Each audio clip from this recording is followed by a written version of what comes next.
Hey, hey, hey! Handa ka na ba sa isang adventure? So, eto na, Skygo Monarch Axis 125.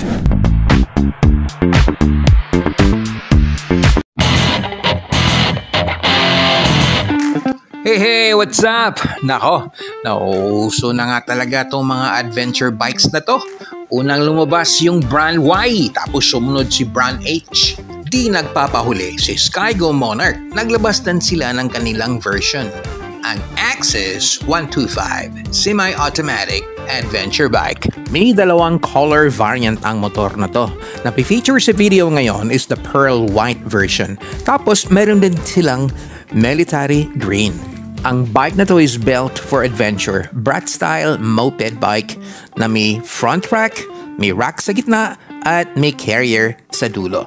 Marami ka ng paglalagyan sa gamit mo para hindi ka naman mahirapan sa mga adventure rides mo.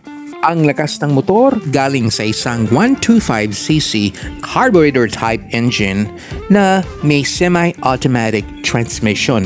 Madali lang i-manage to.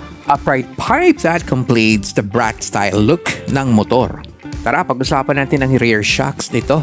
340mm yung sukat, dilata at fully adjustable.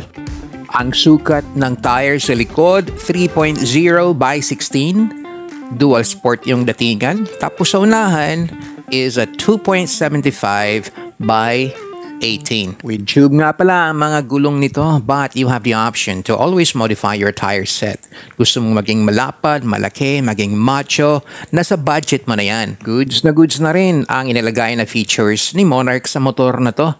Tingnan mo naman ang headlight. Full LED with DLR, signal lights at saka brake lights sa likod. Naka LED na rin. Parang tumpak na classic look na maangas na pang-adventure ang motor na to. Halos all metal ang build ng motor na to. Except na lang siguro ang casing ng isang air filter na made of hard plastic. O sige, kung bet mo na ang motor na to, eto na ang presyo.